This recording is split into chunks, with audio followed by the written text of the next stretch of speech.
Now, let's apply the concepts you have learned so far using this problem. On January 1, 2024, NRCB Bank granted a loan to a borrower amounting to 6 million pesos, which will mature on December 31, 2026. Interest is 12%, payable annually, beginning December 31, 2024. Considering the origination fees received from the borrower amounting to 398,160 and the direct origination cost incurred of 120,000, the effective rate of the loan is 14%. Before we go any further, let me point out two important things in this problem. First, the origination fees received by the bank from the borrower is greater than the direct origination cost incurred by the bank. And second, because of that, the effective interest rate on the loan is higher than the nominal interest rate. The nominal rate is the coupon rate or stated rate appearing on the face of the loan, while the effective rate is the yield rate or market rate, which is the actual or true rate of interest which the lender earns on the loan.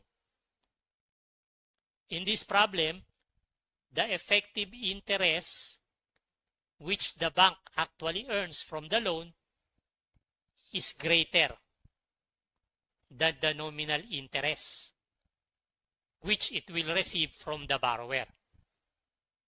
Because in addition to the nominal interest which the borrower will pay the bank throughout the term of the loan, the borrower also paid the bank origination fees in an amount greater than the direct origination cost incurred by the bank. Please take note of that, especially because you will again encounter both effective rate and nominal rate in other topics. Now, from the perspective of the lender, in this case, NRCB Bank, how much is the initial carrying amount of the loan? On January 1, 2024, NRCB Bank granted a loan to a borrower amounting to 6 million pesos, which will mature on December 31, 2026. 6 million is the principal amount of the loan, which of course must be part of its initial measurement. Interest of 12% is payable annually beginning December 31, 2024. Considering the origination fees received from the borrower amounting to 398,160, let's stop there for a while. These origination fees were received from or paid for by the borrower. Hence, this figure decreases the initial carrying amount of the loan. Let's continue reading. And the direct origination cost incurred of 120,000 pesos, the effective rate on the loan is 14%. This amount comprised the direct origination cost incurred by the bank, meaning not charged by the bank against the borrower, but shouldered and paid for by the bank. So this figure increases the initial carrying amount of the loan. Therefore, 6 million minus 398,160 plus 120,000 equals 5,721,840 initial carrying amount of the loan. Let me clarify why we add and why we deduct figures. This 6 million was loaned by the bank to the borrower, meaning there was cash payment or cash disbursement here on the part of the bank. And that cash disbursement is part of the initial carrying amount of the loan. Same with this 120,000. The bank incurred and paid this amount. Hence, this amount increases the initial carrying amount of the loan, just like this 6 million principal amount. In contrast, this 398,160 was cash received by the bank from the borrower. This is not cash payment by the bank, but cash receipt by the bank. And therefore, this decreases the initial carrying amount of the loan.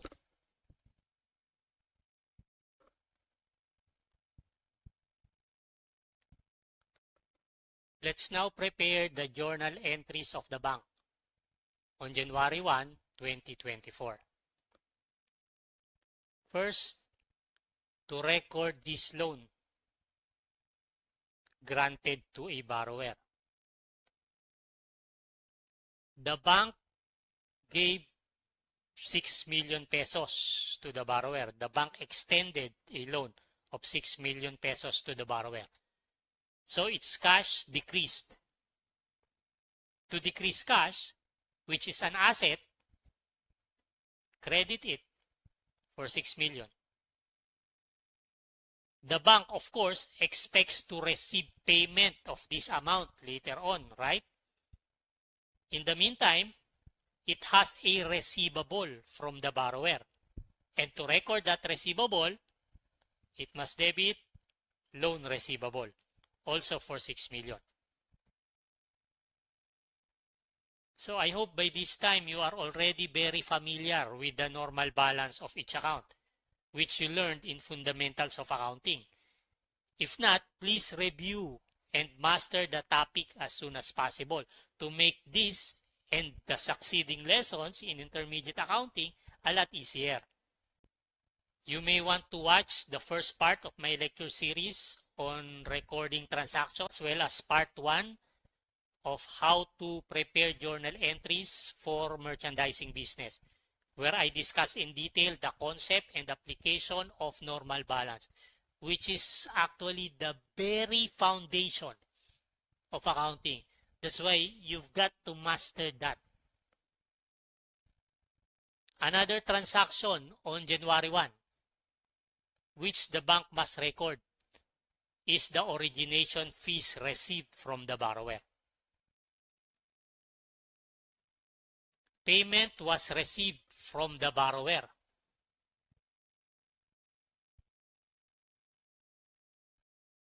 So the bank must debit cash, right?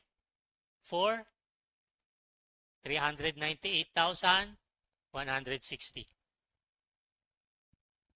And then credit unearned interest income for the same amount.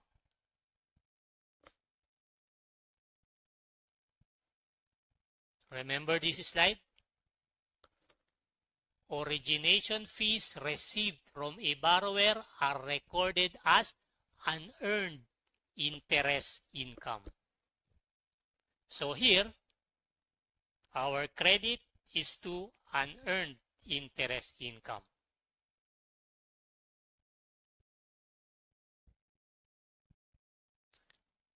How about the direct origination cost incurred, amounting to 120,000 pesos? How should this be recorded? Take note, this was incurred by the bank. The bank paid for this. Hence, it must credit cash for 120,000. How about the debit? What account must be debited? Notice that this amount is less than this 398,000 pesos worth of origination fees received from the borrower. So this entire amount of 120,000 pesos must be debited to unearned interest income, to the same account title credited here. The reason is that this 120,000 in effect decreases this unearned interest income amount of 398,160.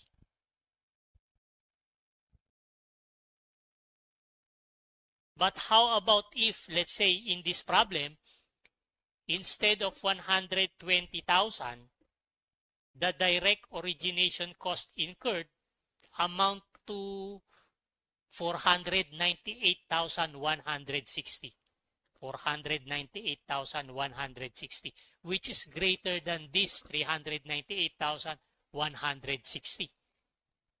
What must be the debit? The debit must be to unearned interest income, but not in the amount of 498,160, but only 398,160, which is the amount previously credited here to unearned interest income. Then, the excess of 100,000, that is 498,160 minus this 398,160, must be debited to direct origination cost. We must not debit the entire amount of 498,160 to unearned interest income, because we had only credited 398,160 here, which means that subsequently we can only debit the same account title up to the amount of 398,160. To debit 498,160 to unearned interest income would cause it to have an abnormal debit balance of 100,000.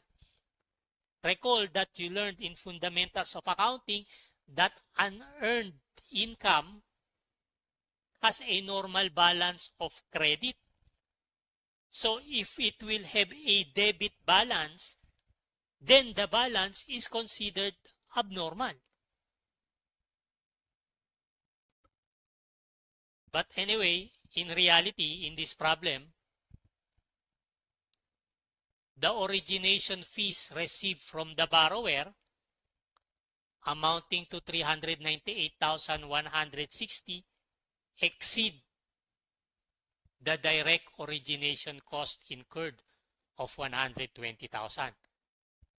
That's why the entire 120,000 is debited to unearned interest income.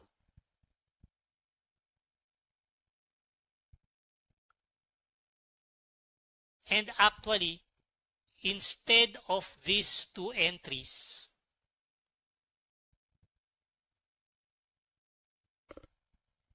we may just prepare one entry. We may combine these two entries into one. In which case, because the origination fees received from the borrower exceed or is greater than the direct origination cost incurred and paid by the bank, the difference of 278,160, that is 398,160 minus 120,000, must be credited to unearned interest income and debited to cash. This is in accordance with this slide, which we encountered a few minutes ago. If the origination fees received from the borrower exceed the direct origination cost, the difference is credited to unearned income. And may I add, debited to cash, because the cash received from the borrower is greater than the cash paid by the bank. However, if the direct origination cost exceed the origination fees received, the difference is charged or debited to direct origination cost. And may I add again, credited to cash, because the cash paid by the bank is greater than the cash it received from the borrower.